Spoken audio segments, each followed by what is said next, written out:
afraid to take. I'm sitting there like, man, I can't do it. I can't do it. I can't do it.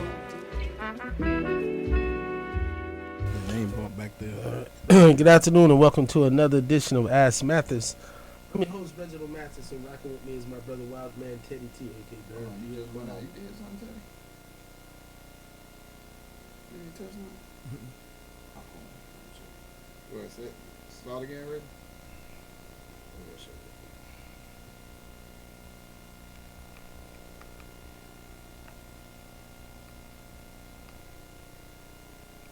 Teddy, talk in your mic. 1 2 1 2. Okay, you good. Yo. No, his mic went out. Tell you, you must have did something. Talk in the mic, Reggie.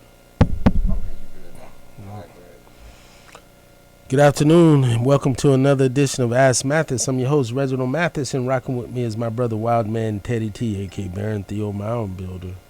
What's happening, everybody? Man, it's going on, man. You know, our guys playing 8-dimensional chess, and we all playing Chinese checkers. You know what I mean? Because he said, you know, war is over. It's not a war. It's a skirmish. It's an excursion. It's just a little blip in the road. Just a little something. But we got, the operation is over. We can declare victory, but I want unconditional surrender. But we're negotiating. There's a 15-point plan. Iranians saying, what plan? We don't know what you're talking about. You know, we destroy all their capacity, all their capability, but yet Israel is burning. Bahrain is burning. All these places are burning. And they talking about taking over the island, you know, to go in there and put, and in order to capture a whole island, it takes more than air power, sir. It requires more than air power. It's going to take boots on the ground. Boots on the ground. And can you put boots on the ground without coming to the American people and making a case for sending their men and women to war? So those are the things, you know, that's going on. I guess, you know, he decided, man, he was like, bruh, I'm leaving it all on the field, bruh. I'm leaving it all on the field. Y'all got me the first time. I came in. I played nice. I had guardrails is the term. I think that'll be one of the top 5 words of the year. Guardrails. I had guardrails, you know, back in 2016. You know, I had Mad Dog Maddox, my defense secretary. My chief of staff was General Kelly. You know, I had all these guys around me, and every time I went to do something, you know, they made me feel bad because, you know, they was like, they would laugh at me. So you can't do that, you know. But then, you know, between 2020 and 2024, as y'all, you know, coming after me with all these cases, y'all got me fighting cases in New York and fighting cases in D.C. and fighting cases in Florida. You know, a little birdie told me, well, if you ever get a chance to get back on that White House, do it your way. None of these guys are elected. None of those guys are elected. The people elected me. So if they elected me, they want me to come in there and be balls to the wall. And I think that's what he doing. And, you know, F what he said to get there. No more wars. You know what I mean? But he done bombed how many countries? How many actions in how many countries, you know, have we had, man? And then, I guess the kicker, Teddy, is that you go off on NATO. You threaten to take Greenland from a NATO ally, Denmark. You go into Iran, and then you say, okay, y'all, I need y'all to, bring y'all boats. I need y'all carriers. I need y'all to escort these ships through, the Straits of Hormuz. And the folks is like, no. I don't need you anyway. I didn't want you anyway. All right, cool. We're not here. What you mean, y'all not coming? No, we're not coming. You didn't ask us to go there. So now you want us to come, bro. This is he playing 8-dimensional chess, bro. 8-dimensional, man. For real. You think he's forgetting? I think he just roll with how he feel at the moment. Forget that he asked them, they told him he had nothing to do with them, that he just figured that they were supposed to just stay in line with him or something. When you're a true narcissist, the way I think he is, that bro, don't even come at me with that. What I said yesterday. I'm telling you what I'm saying today. I'm telling you about today. Mm-hmm. Yesterday was yesterday. Things change. A million things changed since yesterday. Right? We got our own oil and natural gas. We got enough here. This is for them. It's for them. We can just cut y'all off and just live over here and just put a beautiful, shiny dome over over our stuff and just not play with y'all no more, bruh. You can't make this stuff up, man. You can't make it up, bro. To happen for some reason, so we just have to wait. It's like, let's see what happens tomorrow. Man, and the thing is, bruh, I never want to be in a position where I'm rooting against the country, and I'm not.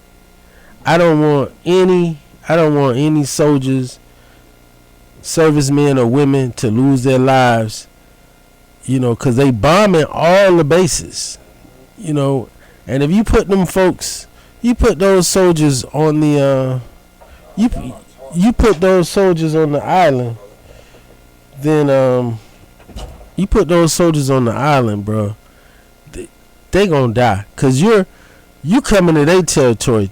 Tell me any skirmish, any mission that you know of that they done sent them people into somebody else's hometown and they got out. Folks don't even talk about Venezuela, right? Well, we had a couple injured American soldiers, like the pilot coming in, whatever. But who really caught the brunt of it? Them Cuban guys. Because the Cuban guys were the ones who were guarding Maduro. And they killed, a bunch of them. But they were saying that they was catching all kind of incoming as they were flying in.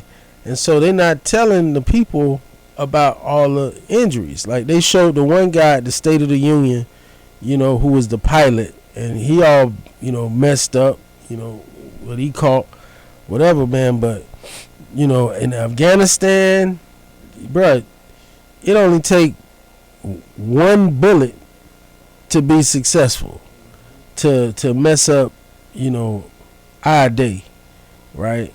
And it's like you gotta be perfect. You have to be perfect in that, if you going in there, you just bombing the hell out of somebody else. The American people, we gonna sit back and be like, hey, you know what? Iran's been a bad player, since '79.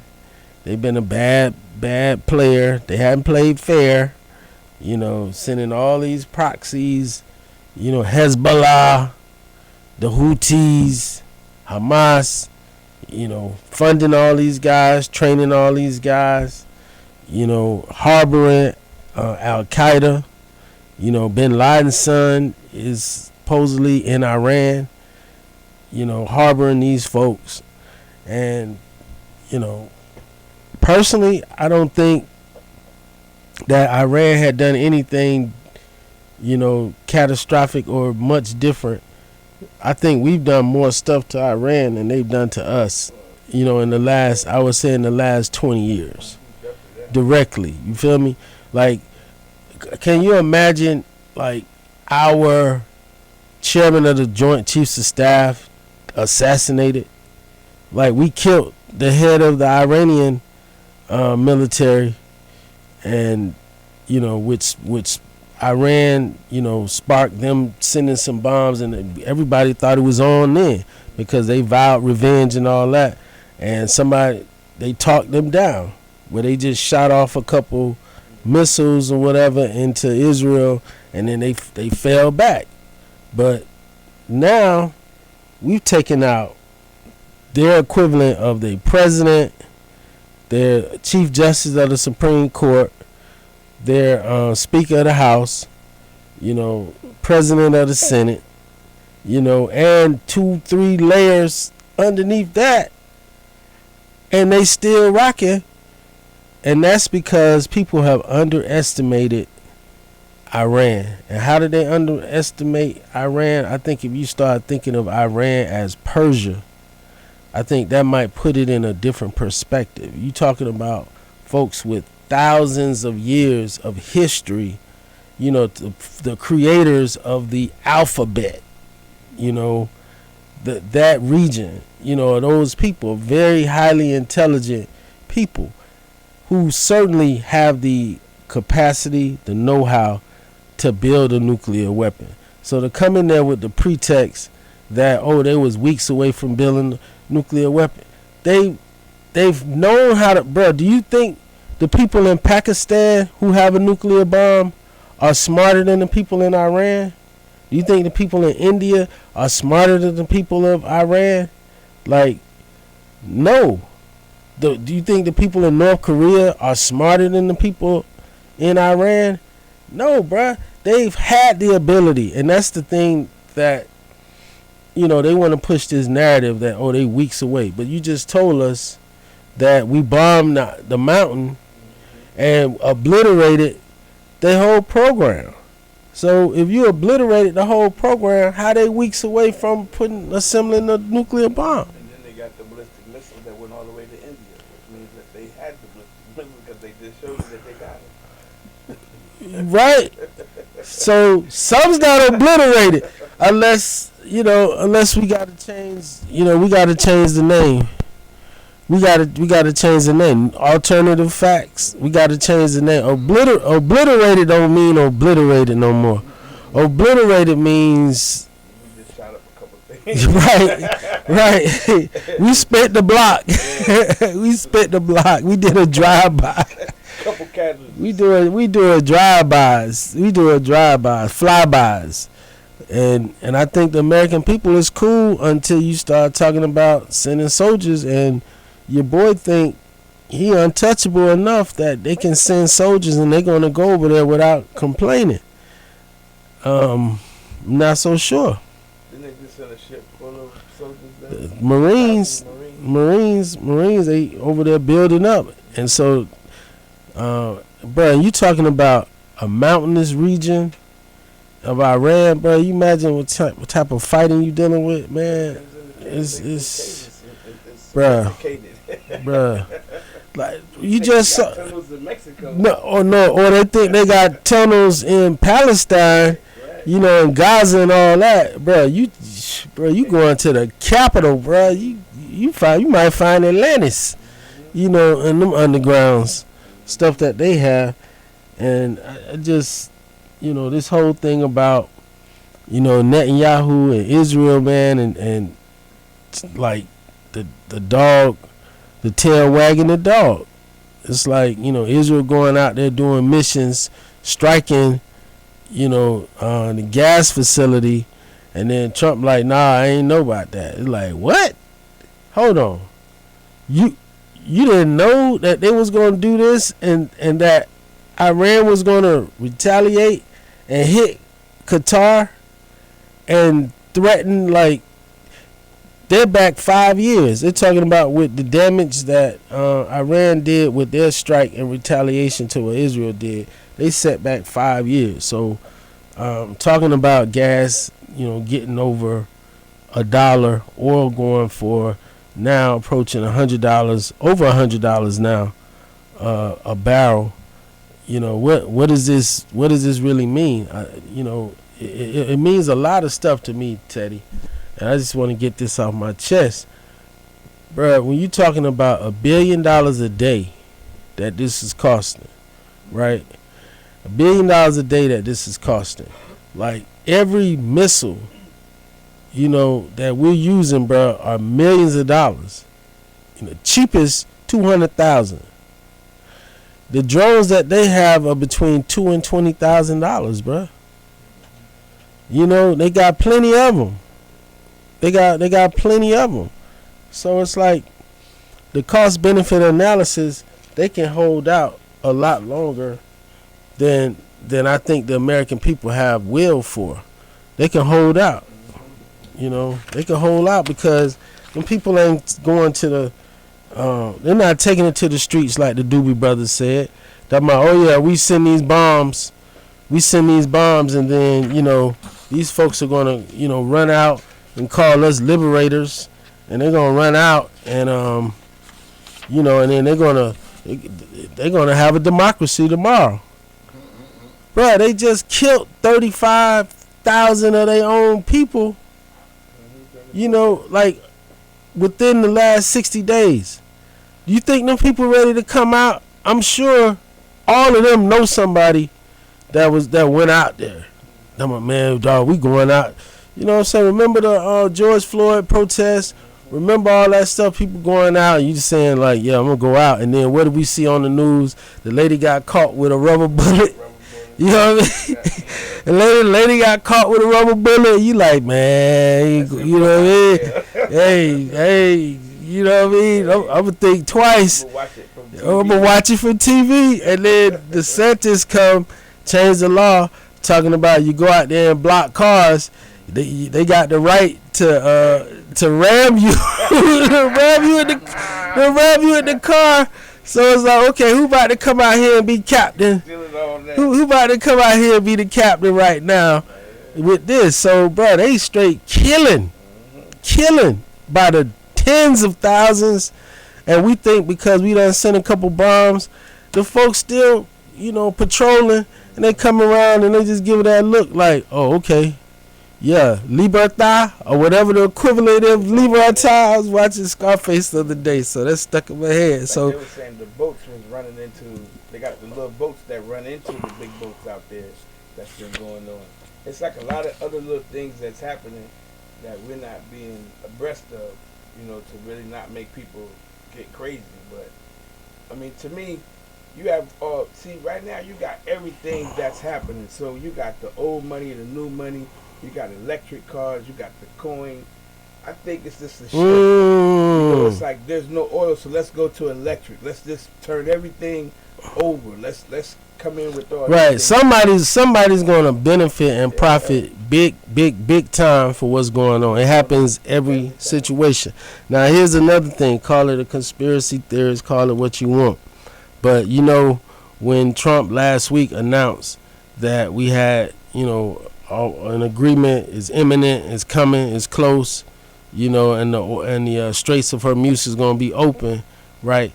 15 minutes before he did the Truth social post, somebody did a huge play, and they trying to figure out who it was, you know, that was basically betting on that, because you saw how, you know, the market went sky high for the commodities or the oil or whatever. And they like, man, somebody bet big on that. And then 15 minutes, he does it. And then the markets go. And these people was already, you know, in the position, man. It's like, bro, this is, you know, like, it's crazy, man. It is not, it is not something that, like I said, he playing 8-dimensional chess, man. He playing 8-dimensional chess, bro, because it's crazy. You know how they doing it, man, and making it like, you know, I watch the generals and see what the generals have to say, you know, about the situation, and depending on, you know, what side you on, it's like now everybody pretty much agree that you gotta stay. It's like you gotta stay. Like, yeah, you're already there now. We here now. We done, we already, 42 billion in. We 42 billion in, so, you know what I mean? Let's go ahead and finish. And now you asking for another 200 billion. Folks like, what? Another 200 billion? You know what you could do? All right, you done cut off Obamacare, expanding Obamacare. You done cut SNAP benefits. The folks at TSA, they dropping out. Them folks have now, because remember the original shutdown, they didn't get paid. That happened, back in January. They didn't get paid until January. And then you come back with this right here and right now, bruh. Folks is like, hold on now. This is like supposed to be my career. This is supposed to be my career. My rent due first of the month is in a few days. This we haven't gotten a full check now in 2 pay periods. Lady is like, I'm leaving a government job, and when I leave the government job, I'm having to go by welfare to try to get, some kind of benefits or whatever for, my kids. People got health issues. They got folks with health issues and all that. They driving Uber. They doing, Uber Eats. They doing the other stuff. So it's like they taking other jobs. They donating blood plasma and all this other stuff. And folks are sitting there like whatever. So I'm glad that the Congress cut off the congressman, being able to skip the line. They like, nah. Y'all gotta go through that. Y'all talking about going home for 2 weeks during Easter break, and y'all gonna leave the people there, bruh? Come on, man. I'm hearing these folks saying that they missing meals to make sure their kids eat. Man, that's crazy. And we're showing that there's just not a political will to do it. We got the resources. You find the resources to go over there and bomb somebody on the other side of the world, which I don't know. Nobody over here is like, was you thinking before Iran happened? Were you thinking like, you know what, man, we really need to go shut Iran down? Was you thinking that? Was that on your mind? Everybody understands through the stories of hip hop that war in the Middle East is trouble for the world. That's like, biblical, bro. Like it's like, man, it's like, bro, like why we want to go over there? Why we want to play? Like, why do we want to play with them people? Like, them people don't play, man. Like, why we want to go over there and play with them? That's my thing. Like, can we go play with Mexico? I mean, you gotta poke the bear to be the battle. You know what I mean? Like, what else can they do? They gotta do that to make Russia and China like, okay. Yeah, I think we saw the way Ukraine was dealing with Russia. It was like, man, Ukraine, they were able to hold Russia back for 4 years. And we're studying how Russia, whatever. But what you find is that, number one, Putin don't have anybody to answer to, right? The people he goes in there and consults with, talks to or whatever, some of them are more to the right than he is. So you talking about military people that's like, we need to return this to Mother Russia, like all the Soviet stuff that broke off and whatnot. And so we over there looking at, oh man, they getting it on. But we don't help Ukraine. But guess what? The same thing with NATO. We come back to Ukraine, it's like, hey man, them drones I see, y'all been in this war for the last 4 years. Them drones seem to be working. Y'all putting a little pressure on that. Can y'all help us with some of that, some of the drones, the technology, some of the drones, because y'all going against the same one. Because remember, the drones that Russia is using are from Iran. They from Iran, so it's like now we dealing with the drones from Iran, and y'all got this expertise. Hey man, what y'all come over and have a drink? And they sit there like, bro, you went off on me in the White House in front of the world. Talking about, you don't have the cards. Like our leader tells another leader, man, you don't have the cards. You need to come here hand in hand. You need to come here hand in hand, bro. You don't have the cards. As a queen, like, you don't have the cards to be coming in here. And Buddy's just like trying to keep it together, but he mad as hell. But he trying to keep it together, like, cause I do need this money. I do need these javelin missiles. I do need this stuff. So I'm just gonna sit here and be like, Mr. President. Mr. President, you don't like. I'm coming here, and then you better apologize to him. And they made him apologize, but but he did it for Ukraine. He did it for his people. He did it for his people, man. So, man, I tell you, let's just pray for the folks, man, and stop letting Israel run us. Ain't nobody, just because we saying that, there's nobody that's anti-Semitic over here. So I'm not even gonna fall for that garbage. You know what I'm saying? Because, bro, did we not watch Israel damn near commit a genocide against the Palestinians, bro? Like, we sitting there watching. They like, hey, you saw what they did? They did all these things, whatever. So, we can do whatever we want to do in response. It's like, bro, this is not cool. Because if you ask Bibi Netanyahu, they going to keep going. They going to keep going. They not going to stop. They not going to stop, man. So, just getting on TSA, the Senate late last night passed a unanimous resolution to fund TSA. Oh. Unanimous, right? Which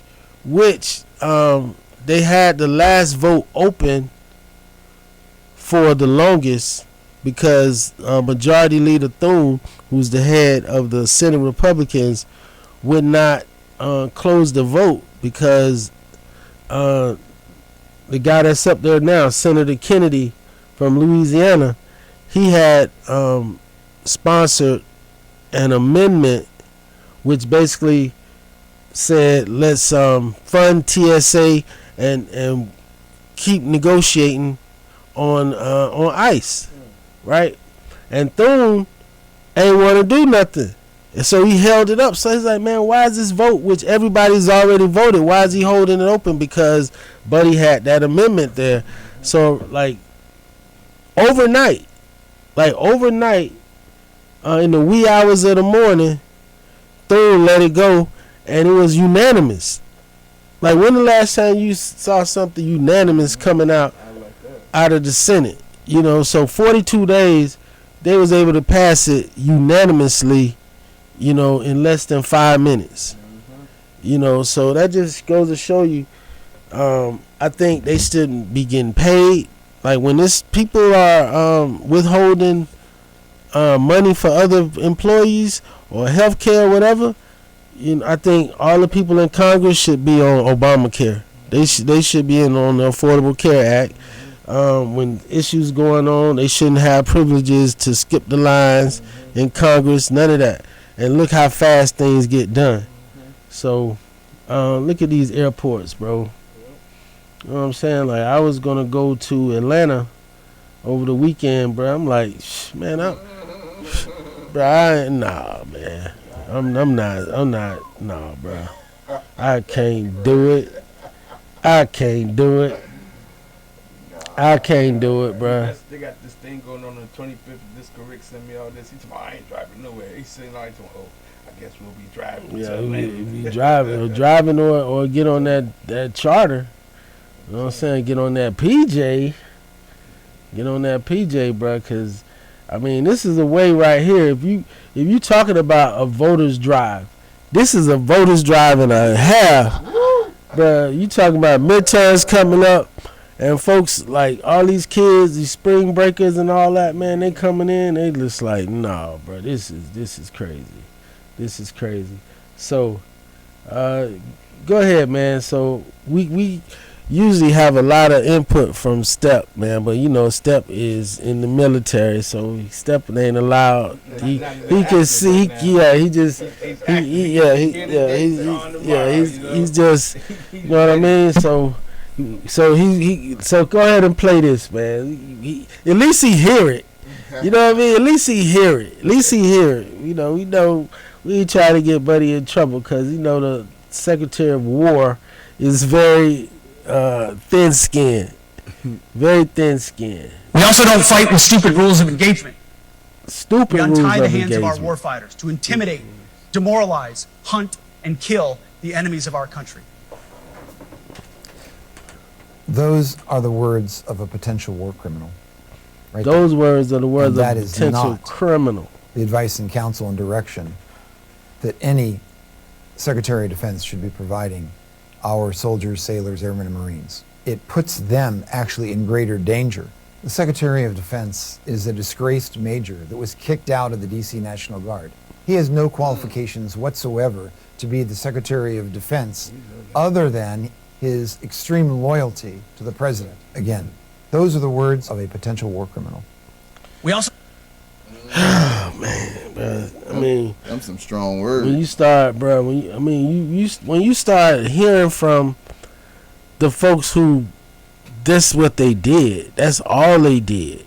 Like that was their careers. My dad did 21 years. So you talking about people who did 20 plus years, you know, in the middle. Like they mean that.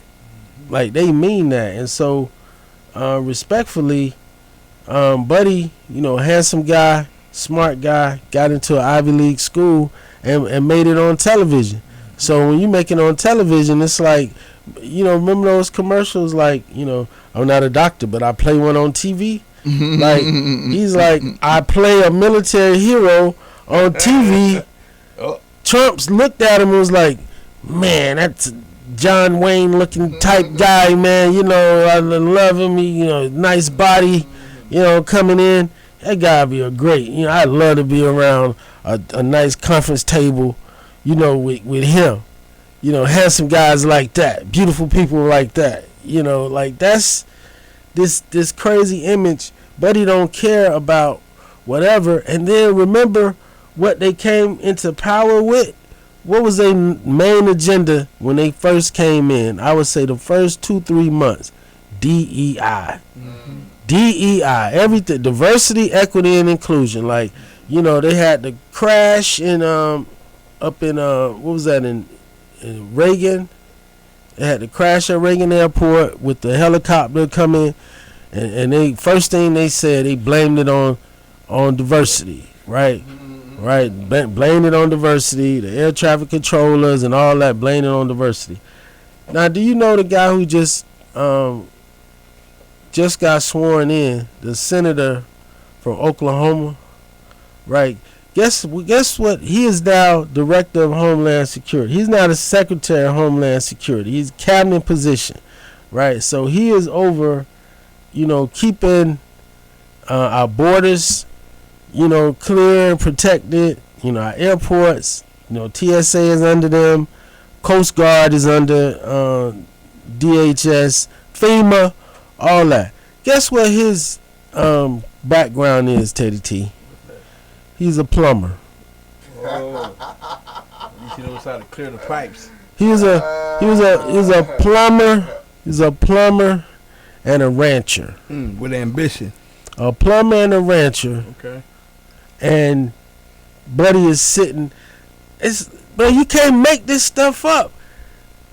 You talk about Michelle Obama, you know, Ivy League undergrad, Harvard Law, Obama, Ivy League, Columbia, Harvard Law, first, you know, head of the law review, first black head of the law review at Harvard, bro.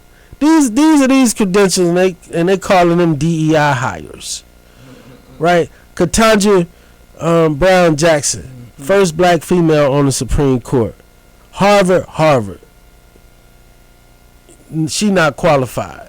Like, bruh, but we know we got the plumber, but now we rocking with the plumber, like. You know, and nothing against plumbers, bro. But we talking about the qualifications. You talking? That sounds like, you know, Socrates when he was going against the sophists, and he was like, you know, sophists. You can pick somebody who has no qualifications, but they have the gift of oration. they can get up there and give a great speech. And if we had to convince, and I bring up a actual doctor versus this person who speaks well to convince the Senate who to hire for this medical issue that we have, that a sophist speaks so beautifully that they will hire the sophist, even though you got a medical doctor right here that's here to do it. You know, but you know, now we done raised the age in the Army to 42. So, you know, will we see any Trump kids enroll? No? Not sure. Nah. Yeah, they say Baron is too tall. Say he too, but maybe he can go to the Space Corps. Yeah, he might be in space. Like at least, you know what I mean? Like if I'm watching this, man, you know, I'm like, I'm going to enroll. I'm going to try to enroll. Like where's the kid? Where's the Trump kid that's like, I'm going to enroll. I'm going to, you know, I'm going to enlist. I'm going to sign up. Like where they at? Where they running there? I'm not gonna lie. They do be like, if I get walked up to and tell me thank you for my service, it's a little white Trump kid, hands down, 99% of the time. They look up, they train, they look up to the military. Like, now we ain't talking about the rich ones, right? Now, we ain't talking about them, but the regular middle class, definitely. So here's that story right here. You want to let it go? It's unusual stock trades. 15 minutes before Trump posted about Iran sparked insider trading concerns. 6 a.m. yesterday, there was an unusual burst of dog. activity in the market. Someone or some group bought large amounts of stock index futures and sold off large amounts of oil futures. Their timing could not have been better. Just 15 minutes later, President Trump posted on Truth Social that he was halting planned strikes on Iranian power plants. The market rallied instantaneously. S&P 500 futures jumped more than 2.5% before the opening bell, and whoever made that early morning bet likely walked away with a massive profit. All right, let's... Bro, you can't make it up, dog. You can't make it up, man. So you passed the story on Jay-Z, man. So Jay-Z finally breaks his silence, man. Jay-Z comes out. Because I guess he's on the, he did an interview with GQ. And, you know, basically in Jay-Z fashion, you kind of forget, you know, the Jay-Z. I was heavy into the Jay-Z, you know, in the 90s, like super heavy into Jay-Z. And so he kind of like fell off in the sense of doing other things. And you look at him more as the mogul. But in this interview, when they asked him about Kendrick Lamar and the Drake and the different beefs and all that stuff and folks coming at him or whatever, you know, one of his responses is, I was like, yeah, I forgot. I forgot. He was like, yo, what I care about is what he doing or whatever. He said, I'm Jay-Z. I'm Hove. Like he just said it like y'all forgot. Like I didn't. Y'all know I'm this Hove. That's how he answered the question, bro. And the interviewer was just like, yeah, you're right. Because I guess he was saying like, you talking about the Super Bowl? Like, why did I pick Kendrick Lamar for the Super Bowl? He was like, because Buddy was on fire. Buddy was like the highest this and that and that, and he was whatever it was, the accolades. It was like it was a no-brainer. Like he's basically saying it was a no-brainer for doing that. Yeah, I want you to play this too. It was like a no-brainer, but he was just like, you know, I what I got from it, reading between the lines, Teddy, was it seemed like he was saying like you don't think I could put myself like and do the Super Bowl? Like I'm sparing y'all. You know what I mean? Like you don't think they don't want Hov to come out there, bruh. Right now, he sold out Yankee Stadium, Madison Square Garden, and they working for on 2 weeks. I thought it was gonna be 2 weeks. Yeah, but they're working on the third. He got 2 shows sold out now, and they're working on the third show right now. See, I thought he reserved Madison Square Garden for 2 weeks. I don't know for the 20 something of Reasonable Doubt. Reasonable Doubt. He sold out 2 dates. I think he's going on the third date now. Yeah, whatever it is, it's gonna be the biggest. Like, you know, in terms of that, and I think he's gonna probably pull a T.I. in that when he does the show, the dreads are gone. When he does the show, the dreads is gone. He's basically like, your boy's back. Your boy, but just there, he gonna come out and stand on stage for 5 minutes and get a standing. People just gonna go. I know I would. I know if I'm sitting in there, or whatever, and he came out, you just hear that. I'm like, oh, Jay-Z's in the building. And then, you know, they show the silhouette, and he got the hat to the side, and you don't see the Basquiat wicks or whatever you want to call it or whatever, and you see that whatever, and he like, your boy's back, but standing ovation, at least 5 minutes, least 5 minutes, bruh. I mean, his songs are meant for stadiums, bruh. Like public announcement, you know, when it's or encore. Da, da, da, da, da, da. Thank you. You're far too kind. Man, get out of here. So he definitely reminded me. Because I was like, man, boy, Jay-Z taking all these hits. He came out there. It was just like, yeah. It's just, you know what I mean? I'm up here. Like, I'm doing these things up here, man. You know, what the kids are doing, what they on right now, that's what they on. You know what I mean? I ain't really on that. But check this out. This is, you know, so we still are waiting for the House. The House still has to pass. So they're talking about maybe through reconciliation. Because here's the thing. DHS, like ICE, they was funded already. They're good. They good. So the one that have listen these to this. different Around 6:58. things. Yeah. No, go ahead. Okay. So the folks from TMZ, man, they trying to step up and get in the mix.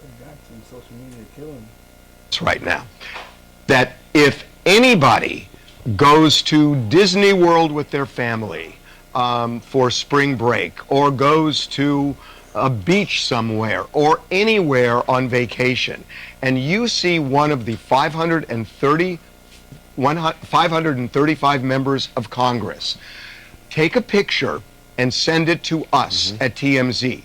We will post that picture on our website, on our social media, and we will put it on our television shows. We want to show what they are doing at your expense. And we want everybody to hear that, and we are waiting for those pictures. Want to talk? What you think of that? Accountability. It's tough out here. Got to be accountability this time in life, because everybody's getting away with too much. And you see, man, this about to come down on your girl, Chefless McCormick, bro. You know, like it. You know, I was wondering why it wasn't on national news, but now they talking about it more like every day now. Now they talking about like the guy Smallwell, Eric, is it Smallwell? From California, the congressman out of California who ran for president. He's running for governor of California now, Eric Smallwell. And so they asked him last night about her, you know, to see what it was, you know, to see whether or not he was just going to take the position that, you know, hey, you know, we protect her, she's good, that's my people. He was just like, hey man, no one is above the law. No one's above the law. And you know, there's an ethics committee, there's a presumption of innocence. Let the process, you know, play out. And if it's found that she committed a crime, you know, Like, I don't think of a better way to answer that. I think that's how you answer that for anybody. You know, like, hey, bro, like I ain't with her every day. So yeah, but you talking about them $5 million, and my homie man is running for that position. Dr. Rudy Moyes, you know, is running for that position. You got Luke running for that position. And you got Dale Holness running for that position. Again, I think those will be the 3 front runners. But my man Rudy, you know, is getting out there. And, of course, you know, Luke has name recognition. And he has a great opinion. And definitely, I think for hip-hop, you know, Luke, you know, getting into that spot would definitely be revolutionary.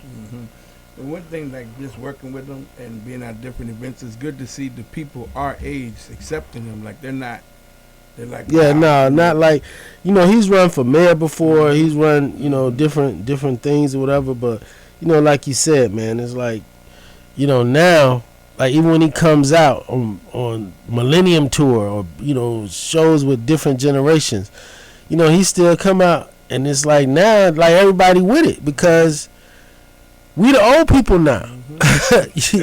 Like we're not shutting down because we grew up with that. Yeah, we the old people now. So you come out, it's just like, all right. Hey, Dad, you know this song? Like, hey, don't judge me. You know what I mean? Like I guess it's kind of like if you have parents that grew up in like, you know, that was in the 60s. And it was like, hey, in the 60s, you know, when I was in college, you know, I experimented with women.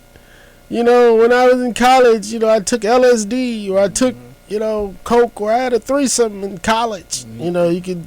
It's like when I'm with Papa Duck or JT Money. I was just with Papa Duck at Dent Weekend. The 12 and 13-year-old girls was like looking at their mom like, Mom, who's that? Like, girl, that's Papa Duck. You don't know who Papa Duck is? Right. Like, you know, it's the same way. Like, that's that gap. Papa Duck wasn't a major artist, but around in these areas, Papa Duck was known. You know what I mean? So yeah. I said, boy, you got these old women remembering the time. Yeah, for sure.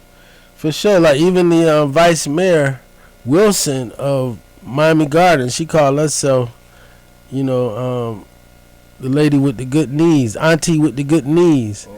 Because, you know, when necessary, you know, she still can back it up and do all those things. So, you know, shout out to her, man. Like, we always thought we'd be a cool generation because we are the hip-hop generation. So, it's like I saw a old clip of LL doing I'm Gonna Knock You Out in radio, you know, where he came down.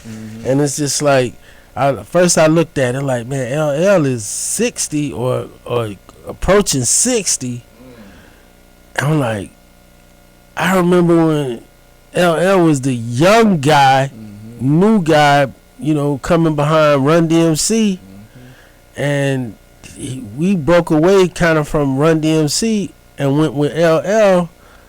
And I remember seeing him, I was in high school, I remember seeing him in concert. He came out with a big radio, big huge boom box, you know, big boom box. You know, my radio, believe me, I like it loud.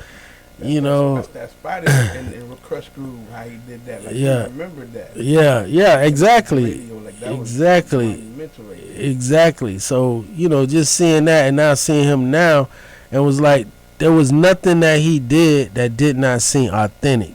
So I'm always looking to see does it seem authentic.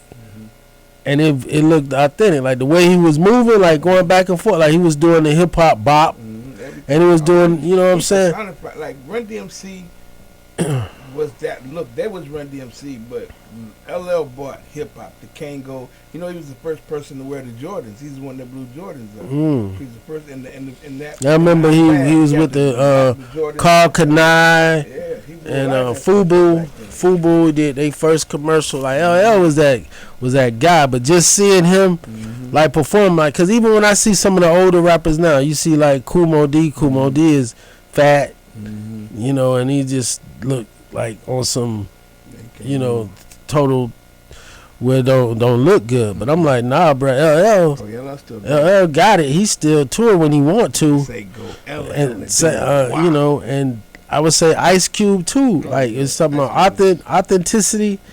We had a show in Canada with Flo and Ice Cube, and Flo, but we watched, bro. We was super fans watching Ice Cube perform. We just came out, you know, when he did that. Today was a good day, bopped out, you know, and I would say it was the same feeling as if he was 20, as 50.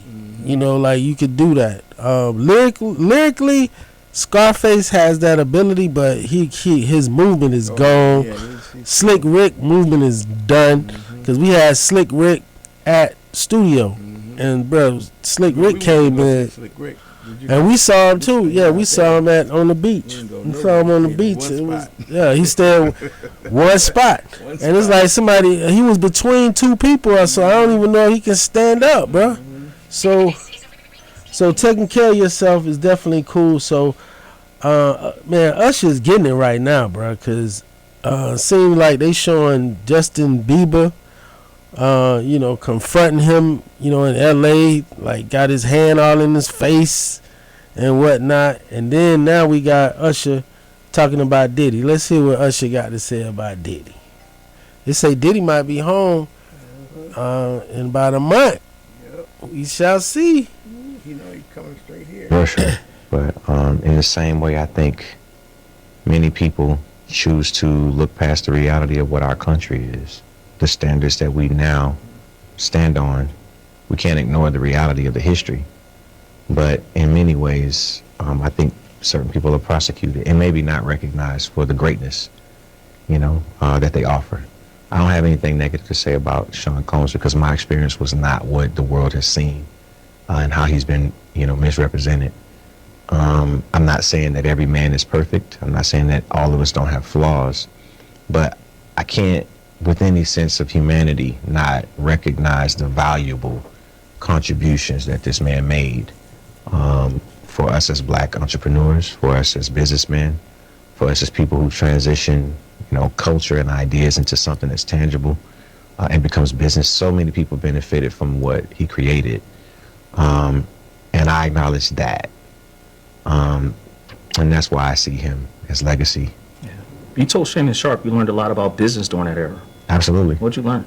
Puff was a mentor, but he was like a, you know, you have that really, really hard teacher, you know, but you're watching something in real time. You know, I think that the idea of the level of discipline that came with that time in business, especially in an era that was trying to prove itself culturally in hip hop. Now, you can't turn on the television and not see the influence of hip hop. That's right. But the people who actually made that appropriate and are the forefathers are people like Sean Combs.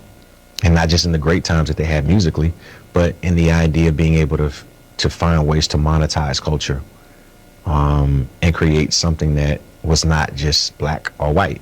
It was colorless. It was green. That's who I see that man as. I mean, this might be a bit controversial, but... What you say? No, I mean, the time when he was with Puff, Puff wasn't like, you know, he was in Puff with 89, 90, 91. You know, he was just in the beginning stage, and Puff was kind of still in Howard still, you know what I mean? And that was when Puff learned, he got the production. He did Jodeci, the Come Talk to Me, and then he made Mary J. Blige and Quality MC signed to his production deal, even though they were signed to Uptown. Like, people don't really realize Uptown became MCA, became Universal. So that was a big time for music. You know, Teddy Riley, Guy, New Jack Scene, New Jack City, and Andre, everything, Andre, Heavy D, all of that, and then into Mary J. Blige, Jodeci, and all that. So that was a big time of music. It was a lot of business, and that's why Andre got so upset when Puff came in and did his move. He was like, well, I didn't get a $40 million publishing deal. I had to work, you know. So it's like... Yo, do we care about Dwight Howard? No. Okay. No. I mean, you know, everything about Dwight. Dwight Howard. We know. Yeah, Dwight Howard. So this is the matter of fact. Let's play this right here. This is a great segue, talking about the appeal that Puffy's looking at. That he's that is being argued, coming up April 9th. So in about 2 weeks. About 2 weeks, Diddy's lawyers will be here, 40 Foley Square, the Thurgood Marshall Courthouse. This is where the Second Circuit Court of Appeals will hear oral argument on Diddy's appeal seeking to vacate his sentencing. The big argument coming from his defense. A number of other criminal defense organizations, law professors around the country have all filed paperwork in support of his appeal, saying a couple of things. One, the association and the other professors, they said, hey, nobody gets sentenced this much for this type of crime. The really big argument, though, the one his lawyers will be making, he got sentenced on an enhancement, and the enhancement was because he used force and coercion in transportation to engage in prostitution. But the defense is arguing you can't sentence him for that, because if he used force and coercion, then it would have been sex trafficking, and the jury acquitted him of sex trafficking. Actually, this appeal is based on a recent law, a law that was passed just 2 years ago. The Court of Appeals has never seen this law before. I don't think it's been challenged in the Second Circuit Court of Appeals before. There is a very good chance that the Court of Appeals is going to do something like send this case back for resentencing, issue a lower sentence. The idea that this appeal is going to lose like everything else he's done before him, non-starter. I guarantee you this appeal has legs. I would bet he's going to get some relief, something knocked off that sentence. I think he might even get resentenced and then get out on bail pending resentencing. This is a good appeal. Wait and see. Yeah, I believe that, because even the laws that he got, he bought male prostitutes for Cassie. Cassie had already, she did what what's his name did, the dude from Atlanta. What's his name? That was in the Young Thug case. She already got Gunner? No, the dude that told everything. Oh, the crazy one. Yeah. The one that get into it with Charleston White. She already was given immunity. She was given immunity. Go right there, already. reparations. Oh yeah, that's crazy right here. The United States and Argentina, they said no. Yeah, man, it's crazy, man. So folks is moving forward, with this whole idea. I think if you want to get black men, remember black men are the number one folks who are leaving the Democratic Party in the highest numbers, and and that went specifically to Trump. I think an issue like reparations is something that make them come back. Definitely, don't you think? I hope so. Don't you think if somebody if a Gavin Newsom came out there and was like, reparations? Now I don't know what that would do to the other people. Mike, what would that do if you heard that folks is trying to give reparations to black folks for slavery? Like, would that you be like, nah, they ain't taking my money?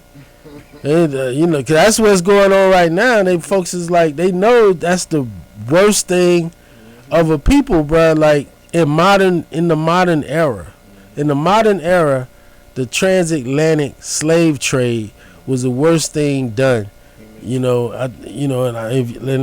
go ahead and give it a top. Let's give it a top 5.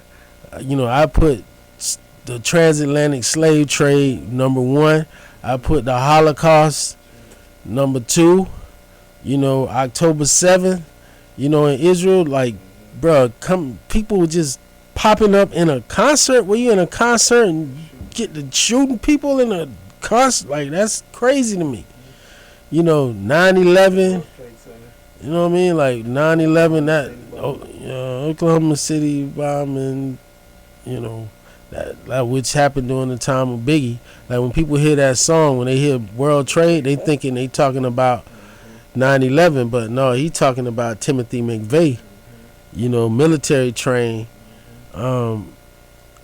white domestic terrorists that, when Trump came in, he like totally defunded that whole, like the civil rights wing of the Department of Justice has been gutted.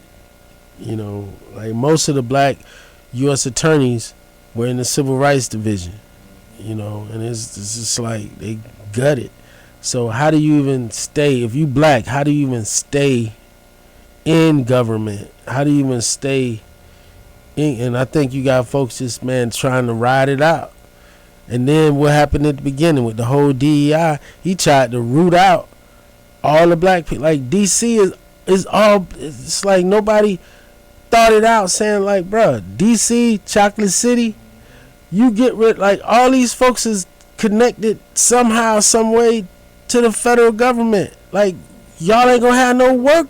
Y'all ain't gonna have no workforce. Everybody's federal. You're not gonna have a work. Like, bruh, it's be so funny to me when I'm watching like formal events in the White House and other stuff like that, and you have like all the ancillary workers, the folks who like the clerk, the security, like the people they black, they all sit there like, man, they're here tripping. Like I can see them, you know, if you watch the movie The Butler with Forrest Whitaker, it's like it's like we hear, we see everything. We ain't saying nothing until we get home.